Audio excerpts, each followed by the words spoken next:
자기 주군의 복수를 위해서 2년 동안 복수의 칼을 갈면서 복수에 성공을 하고 집단 할복을 하는 이 영화. 일본인들은 굉장히 이 47명을 존경합니다. 그들의 복수가 정당하다고 인정을 하고 있죠. 이 추신구라에서 가장 유명한 대사가 바로 이 대사입니다. 꽃은 벚꽃, 사람은 무사. 이것 때문에 이 벚꽃이 무사 정신의 상징이 되었습니다. 자, 그러면 무사, 사무라이, 과연 어떤 사람들일까요?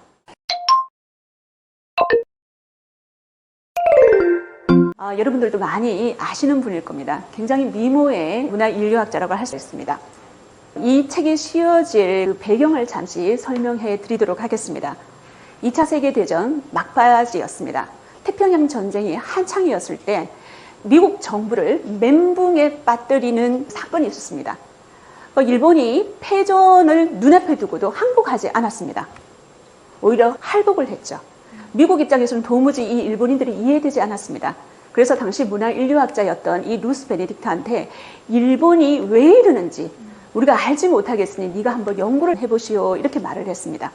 그래서 연구를 하기 시작했죠. 이 국화와 칼 같은 경우는 루스 베네딕트가 한 번도 일본을 가지 않고 저술한 책이었습니다. 일본과 일본인에 관한 가장 저명한 책이라고 할 수가 있죠. 2차 세계대전 때 전범을 3사람 정도 꼽으라 그러면 히틀러가 있겠고요. 무솔리니, 그리고 일왕이죠. 히로히토가 있습니다. 히틀러는 자살을 했었고 무솔리니는 처형을 당했습니다. 그런데 히로히토는 그대로 신변 안전 보장이 되었습니다. 그리고 그의 후손들은 대대손손 일왕의 직을 계속 유지하게 되었죠. 이렇게 전후 미국의 판단에 그리고 대응책에 가장 큰 영향을 주었던 책이 국화와 칼이라고 할 수가 있습니다. 국화와 칼 초판인데요. 이 국화와 칼에는 일본인들은 아름다움을 사랑하고 예술가를 존경하며 국화 가꾸기에 몰두하는 국민이자 칼을 숭배하고 무사에게 최고의 영예를 돌리는 국민이다라고 적혀 있습니다. 다시 말해서 일본인들은 평화를 사랑하면서 폭력성이 있는 굉장히 공격적인 국민성을 가진 나라다라고 이 책에 나와 있는 거죠. 그러니까 일본의 이중성을 딱 꼬집은 책이 국화와 칼이라고 할 수가 있습니다. 과연 일본의 역사는 벚꽃 엔딩이 가능할까요? 벚꽃 명소 오사카성을 여러분은 지금 보고 계시는데요. 오사카성 가보신 분 손 한번 들어보시겠습니까? 이야, 많이 가보셨네요. 저도 가봤습니다. 이 오사카의 랜드마크가 오사카성이고요. 이 오사카성 안에서 가장 중심된 건물이 바로 천수각입니다. 이 천수각은 누가 만들었을까요? 도요토미 히데요시, 임진왜란을 일으켰던 우리나라 입장에서는 철천지 원수라고 할 수가 있죠. 도요토미 히데요시, 그가 누렸던 부귀 영화를 상징하는 건물이 천수각입니다. 그런데 도요토미 히데요시 때 만들어진 이 천수각 건물은 1931년 때 벼락을 맞아가지고 사라졌습니다. 예, 전소가 되었죠. 다시 재건한 건축물이 도요토미 히데요시의 이 천수각인데요. 도요토미 히데요시의 취향이 굉장히 많이 반영되어 있다고 합니다. 취향 보니까 어떻습니까? 금이 많이 붙어 있죠. 예. 천수라습니까? 예, 천수각이고요. 이 오사카 성 안에는 벚꽃이 굉장히 유명합니다. 벚꽃 보러 전부 다 이 오사카 성에 많이 가죠. 이 벚꽃은 일본인들은 논의 신이라고 이야기합니다. 논에는 뭐가 납니까? 쌀이 나죠. 바로 이 벚꽃잎이 쌀이라고 할 수가 있죠. 그리고 환생과 생명을 상징하기도 하는 게 벚꽃이라고 할 수가 있습니다. 그런데 이 벚꽃은 무사 정신의 상징이기도 합니다. 여러분은 영화 추신구라의 한 장면을 보고 계시는데요. 추신구라, 충신장이라고 이야기합니다.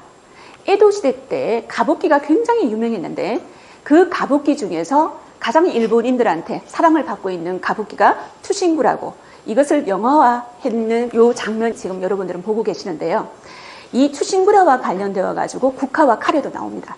47론인의 이야기라고 하면서 이 루스 베네딕트가 일본과 일본인의 국민성을 다루면서 이 장면을 언급한 적이 있습니다. 이 내용에 대해서 잠깐 언급하고 가도록 하겠습니다. 47론인, 이 론인은 주인이 없는 낭인을 론인이라고 얘기하고요. 다시 말해서 자신의 주군이 억울하게 누명을 쓰고 활복을 당했습니다. 그래서 이 가신들이었던 47명이 2년 동안 복수의 칼을 갈면서 마침내 복수에 성공을 하는, 그리고 집단 할복을 하는 그런 내용이 추신구라라고 할 수가 있습니다. 근데 여러분들이 이 영화의 한 장면을 보시면서 여러분들은 어떻게 생각이 드십니까? 47명이 집단 할복을 한다. 자기 자신을 위해서가 아니라, 자기 가문을 위해서도 아니고, 자기 가족을 위해서가 아니라 자기 주군의 복수를 위해서 2년 동안 복수의 칼을 갈면서 복수에 성공을 하고 집단 할복을 하는 이 영화. 일본인들은 굉장히 이 47명을 존경합니다. 그들의 복수가 정당하다고 인정을 하고 있죠. 이 추신구라에서 가장 유명한 대사가 바로 이 대사입니다. 우리나라 드라마에도 이 대사가 나왔습니다. 꽃은 벚꽃, 사람은 무사. 이것 때문에 이 벚꽃이 무사 정신의 상징이 되었습니다. 자, 그러면 무사, 사무라이, 과연 어떤 사람들일까요? 1880년에 촬영한 일본 무사 집단의 모습을 여러분은 보고 계시는데요. 키가 좀 작죠? 원래 일본 사람들이 우리나라 사람보다 한 10cm 정도 작습니다. 지금은 많이 차이가 없는데 과거에는 굉장히 작았습니다. 7세기 때부터 일본에 덴무천황이라고 있습니다. 육식을 금지했거든요. 그러니까 육식을 먹은 지가 얼마 되지 않았습니다. 메이지 유신 이후에 육식을 먹을 수 있었기 때문에 과거에는 채식 위주의 식습관을 가졌던 나라가 바로 일본이었습니다. 그러니까 전체적으로 굉장히 키가 작죠. 그런데 이 사무라이, 섬기는 자라는 뜻입니다. 누구를 섬길까요? 교토에 있는 귀족을 섬깁니다. 그리고 귀족을 섬기면서 그 귀족들한테 토지를 할양을 받죠. 그러니까 지방에서는 자그마한 토지의 영주라고 할 수 있는 사람들이 바로 사무라이라고 할 수가 있죠. 그런데 이 사무라이하고 뗄래야 뗄 수 없는 것, 칼이죠. 사무라이는 칼을 절대로 손에서 놓으면 되지 않습니다. 사무라이는 칼 두 자루를 들고 다닙니다.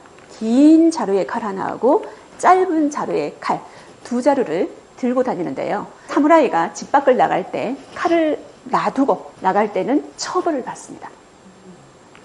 그래서 당시 포르투갈 선교사가 사무라이들을 보고 이런 기록을 남겨놓았습니다. 이들은 집 안에서나 밖에서나 항상 칼을 차고 다니며 잠잘 때는 베개맡에 칼을 두고 잔다. 이렇게 무기에 의존하는 사람을 내 평생 본 적이 없다. 이들은 매우 호전적이다라고 기록하고 있습니다. 그런데 남자뿐만 아니고요. 사무라이 집안의 여성들도 사무라이 정신을 어릴 때부터 교육을 받습니다. 예를 들어서 내 가문과 내 가족을 위해서 명예로운 죽음 역시 사무라이 집안의 여성한테도 해당이 된다는 거죠. 적들에 의해서 내가 능욕을 당할 일이 있을 때는 자결로서 그 목숨을 끊어야 되는 것도 사무라이 여성들이었습니다. 그런데 이 사무라이들한테 가장 명예로운 죽음이라고 하는 게 있죠. 뭘까요? 사무라이가 죽는 법. 할복이죠. 할복입니다. 세푸쿠라고 하기도 하고요. 하락길이라고 이야기하기도 합니다. 할복은 제가 가장 명예로운 죽음이라고 얘기를 했습니다. 할복. 왜 배를 가를까요? 이 배 속에 영혼이 있다고 그들은 보았습니다. 배를 가름으로 인해 가지고 그 사람의 영혼이 순수한지 순수하지 않은지 판단할 수 있다는 거죠. 이 할복도 굉장히 격식을 갖춘 죽음입니다. 죽기 전에 시나 유언장을 작성을 하는데요. 그 유언장에는 보통 이렇게 기록되어 있습니다. 내가 나의 주군의 명예를 위해서 주군이 나의 가족과 식솔들을 부탁한다 라고 유언장을 작성하면서 할복을 하는 사람들이 사무라이입니다. 이 사무라이들의 시대가 일본의 막부 정치입니다. 그럼 일본 막부 정치 어떻게 해서 탄생했는지 살펴보도록 하겠습니다. 일본의 중세라고 할 수 있는 시대가 헤이안 시대인데요. 이 헤이안 시대에 최고 세도 가문이 있습니다. 후지와라 가문이라고 하는데요. 이 후지와라 가문의 문장이 바로 이 문장입니다. 등나무입니다. 등나무의 특징이 어떤 특징이죠? 넝쿨이 막 올라가죠. 그래서 이 후지와라 가문의 등나무는 후지와라 가문의 번영을 상징하기도 하죠. 이 후지와라 가문은 일본판 이자겸 가문이라고 생각하면 되죠. 이자겸 들어보셨죠? 고려시대 때 최고의 문벌 귀족으로 알려져 있는 경원 이시 가문이죠. 이 경원 이시 가문에서 이자겸은 어떻게 해서 권력을 누렸습니까? 자신의 딸을 고려의 왕한테 시집 보내면서 최고의 외척 가문이 되었죠. 일본 최고의 외척 가문이 후지하라 가문입니다. 딸을 놓음으로 인해 가지고 이 가문이 번성하게 되었다는 겁니다. 제가 오늘 강연에서 여러분한테 일왕이라고 이야기하기도 하고 천왕이라고 이야기하기도 하고 또 덴노라고 이야기하기도 할 겁니다. 그래서 여러분들이 구별을 하시는데 오해가 없으시기를 바랍니다. 일본 천황가에 시집을 보내면서 최고의 외척 가문으로서 세도를 부렸던 후지하라 가문입니다. 그런데 이 후지하라 가문이 어떻게 해서 최고의 명문 가문이 되었는지를 방금 얘기를 했고요. 섭간 정치를 통해서 최고의 명문 가문이 되었습니다. 섭간 정치, 되게 어려운 정치 같죠? 세컨 세이지라고 얘기하는데 이걸 알아야지 우리가 오늘 막부 정치를 이해할 수 있기 때문에 제가 여러분한테 잠시 이야기하고 지나가도록 하겠습니다. 셰쇼라고 있습니다. 한자 그대로 번역을 하면 섭정이 되겠죠. 보통 일왕이 어린 나이에 즉위를 하면 제대로 통치를 할 수 없지 않습니까? 그래서 외척이었던 이 후지하라 가문에서 섭정을 한다는 거죠. 그러니까 천황의 권위를 가지고 대신 통치하는 그런 정치를 우리가 보통 셰쇼, 섭정이라고 합니다. 그런데 이 천황도 나이가 들겠죠. 성인이 되면 이 셰쇼에서 물러나야 됩니다. 그런데 권력을 놓기 쉽지가 않죠. 그래서 간파쿠라는 직위를 겸하게 됩니다. 이걸 우리가 관백이라고 합니다. 관백. 그래서 셰쇼와 간파쿠 두 가지를 같이 동시에 하는 거. 혹은 시간차를 거치더라도 셰쇼를 하고 또 간파쿠를 한다든지 이런 식으로 해가지고 섭간 정치를 통해서 일본 최고의 권력을 잡았던 집안이 후지하라 가문이라고 할 수가 있습니다. 근데 몇 대에 걸쳐가지고 이 섭간 정치를 하겠지만 계속 할 수는 없겠죠. 항상 딸을 놓을 수는 없잖아요. 딸을 놓지만 이 딸을 천황 가문에 시집을 보내야 되고 그리고 시집을 가가지고 반드시 아들을 낳아야 됩니다. 근데 항상 그럴 수는 없지 않습니까? 하지만 이 섭간 정치를 통해서 이 후지하라 가문이 통치를 하는 동안 천황을 중심으로 하는 일본의 율령 체제가 무너졌습니다. 그러니까 중앙 권력이 무너지는 거죠. 부정부패, 매간매직이 판을 치게 되죠. 그러면 지방을 컨트롤할 수 없겠죠. 지방이 컨트롤되지 않으니까 지방에는 도적대가 날뛰고 밀란이 판을 치게 되죠. 그러면 이 도적들로부터 그리고 밀란을 일으켰던 농민들로부터 내 재산가, 내 집안가 이런 것들을 지키기 위해서 뭐가 필요할까요? 사무라이, 무사 집단이 필요한 거죠. 이래서 일본 사회에서 무사가 등장하게 되었다는 겁니다. 헤이안 시대에 대표적인 무사 가문이 있는데요. 많이 들어보셨을 겁니다. 겐지와 헤이시 가문입니다. 그러니까 평시 그리고 또 원시가 있습니다. 이 원시와 평시가 싸우게 되는데요. 하늘 아래 두 태양은 없죠. 일본 역사상 아주 유명한 전쟁이라고 할 수가 있습니다. 겐페이 전쟁 들어보셨습니까? 겐페이 카센이라고 이야기하기도 하고요. 원평 합전이라고 이야기하기도 합니다. 5년간에 걸쳤던 양 집안의 결투라고 할 수가 있습니다. 이때의 겐지 가문은 흰색 깃발을 사용을 했고요. 우리가 헤이시 가문이라고 얘기하기도 하고 페이시 가문이라고 얘기하기도 합니다. 붉은색 깃발을 사용했습니다. 하나는 백기, 하나는 홍기를 사용했죠. 이게 겐페이 전쟁이라는 겁니다. 이 겐페이 전쟁을 통해서 겐지 가문이 승리를 거두고 마침내 일본 최초의 막부가 만들어졌는데요. 무슨 막부입니까? 가마쿠라 막부입니다. 겐페이 전쟁을 승리로 이끌었던 이 막부의 수장이죠. 최초의 쇼군입니다. 일본 무사 정권의 창시자 미나모토노 요리토모입니다. 여러분, 쇼군은 미나모토노, 다시 말해서 겐지 가문에서 계속 나와야 됩니다. 겐지 가문하고 직계든 반계든 외척이든 연결이 되어야만 일본 사회에서 쇼군이 될 수 있습니다.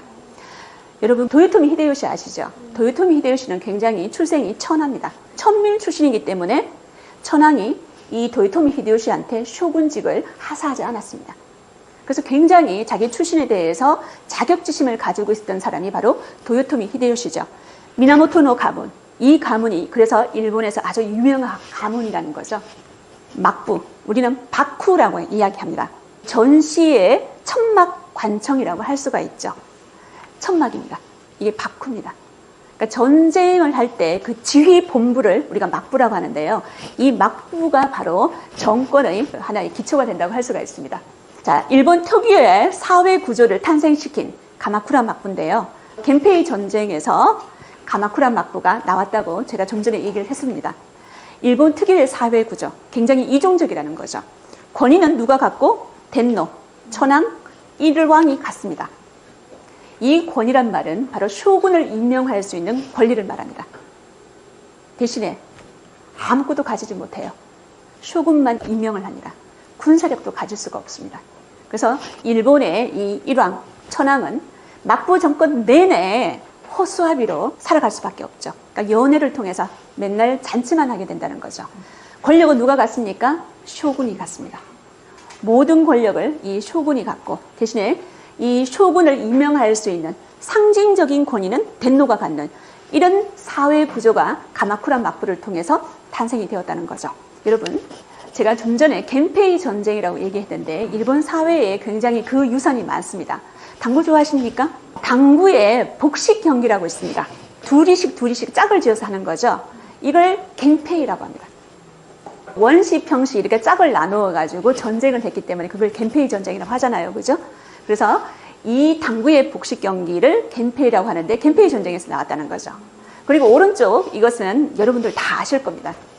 연말만 되면은 일본에서 홍백가합전이라고 일본 전국에서 가장 유명한 가수들이 여기에 참여를 하게 되죠. 우리나라 가수들도 여기에 참여하는 것을 제가 본 적이 있거든요. 홍백가합전. 다시 말해서 이 홍백은 겐페이 전쟁 때 그 두 가문의 깃발 홍기, 백기. 그래서 이 홍백가합전에서 홍백이란 말을 사용한다는 거죠. 우리나라는 뭐를 사용합니까? 청백을, 예, 청군, 백군 이렇게 사용하죠. 이것은 그 오방 색깔에서 이 청기, 백기가 나왔다고 하고요. 일본은 겐페이 전쟁에서 홍기, 백기, 홍백이 나왔다고 하네요. 세이타이 쇼군. 제가 방금 쇼군에 대해서, 미나모토로에 대해서 얘기를 했는데요. 이 세이타이 쇼군은 한자로 읽어보면은 정의대장군이라고 읽을 수 있죠. 오랑캐를 정벌하는 대장군입니다. 쇼군을 우리가 보통 장군이라고 얘기하는데요. 일본에서 오랑캐, 여러분 이해됩니까? 우리나라의 입장에서 오랑캐는 누구였습니까? 요진족, 만주족 이런 사람들을 오랑캐라고 불렀죠. 일본 내에서 오랑캐는 누구였을까요? 홋카이도의 원주민 아이누족이 일본 사람들한테는 오랑캐라고 불리었습니다. 그러면 아이누족이 어디에 있었을까요? 바로 여기 보면은 에미시라는 곳이 있죠. 여기가 홋카이도입니다. 이 큰 섬이 바로 혼슈 섬이고요. 혼슈의 오른쪽 간토 지방이라고 얘기하는데 이 간토 지방 일부하고 홋카이도 여기에 아이누족이라고 일본 원주민들이 살고 있다는 겁니다. 현재 일본인들보다 1만 년 먼저 여기에서 살았던 인물들인데요. 이렇게 생겼습니다. 백인처럼 생겼죠. 피부색이 굉장히 힙니다. 그리고 또 하나의 특징은 뭐냐면 수염이 굉장히 많습니다. 털이 굉장히 많죠. 이렇게 생긴 사람들을 아이누족이라고 합니다. 현재 여러분들이 일본인들을 만났을 때 수염이 많고 털이 많고 얼굴이 조금 희꺼무리하다 이런 것은 아이누족하고 혼혈인 경우가 굉장히 많죠. 이 아이누족을 정벌하러 떠났던 장군들을 우리는 보통 쇼군이라고 얘기합니다. 이 쇼군 밑에 다이묘가 있거든요. 막부 정권의 양대 산맥이라고 할 수가 있는데 쇼군 밑에 다이묘, 보통 중세 영주라고 생각하시면 됩니다. 이 일본의 쇼군은 좀 특이하게 슈고 다이묘가 있고요. 센코쿠 다이묘로 나중에 전환이 됩니다. 그 전환점이 오늘 여러분한테 제가 이야기해드릴 오닌의 난이라는 그런 난이 있습니다. 다이묘를 이야기하기 전에 막번 체제에 대해서 잠시 알고 가도록 합시다. 막번 체제는요, 막부하고 번을 합쳐서 막번 체제라고 이야기합니다. 이 막부는 직할지만 통치합니다. 누가? 쇼군이. 대신에 번은 간섭하지 않습니다. 다이묘의 영지를 번이라고 얘기하는데요. 이 막부는 쇼군의 통치구역을 이야기합니다. 번은 17세기 기준으로 전국에 240개 정도가 있었고요. 다이묘의 영지입니다. 그러면 다이묘는 누가 될까요? 쇼군으로부터 1만 석 이상의 소출이 나오는 그 땅을 받은 자를 다이묘라고 이야기합니다. 오사카성 다시 한번 여러분한테 보여드리겠습니다. 우리가 보통 오사카성에 가면은 이 천수각에 주목을 하고 있는데요. 천수각에 들어가기 전에 이 오사카성 외곽의 아주 거대한 석축을 여러분은 보셨을 겁니다. 이 석축을 보면서 여러분들은 어떤 생각을 했습니까? 고인돌보다 무게도 크기도 더 큰 이 석축이 어떻게 여기까지 옮겨왔을까? 바로 영주들이 교토에 있는 쇼군한테 잘 보이기 위해서 충성 경쟁을 벌였다는 것을 이 석축을 통해서 알 수가 있습니다. 잘 보여야 되죠. 쇼군한테. 그래서 전국 곳곳에서 이 거대한 화강암을 오사카로 옮겨왔다는 겁니다. 자, 센코쿠 지다이 전국시대의 시작합니다.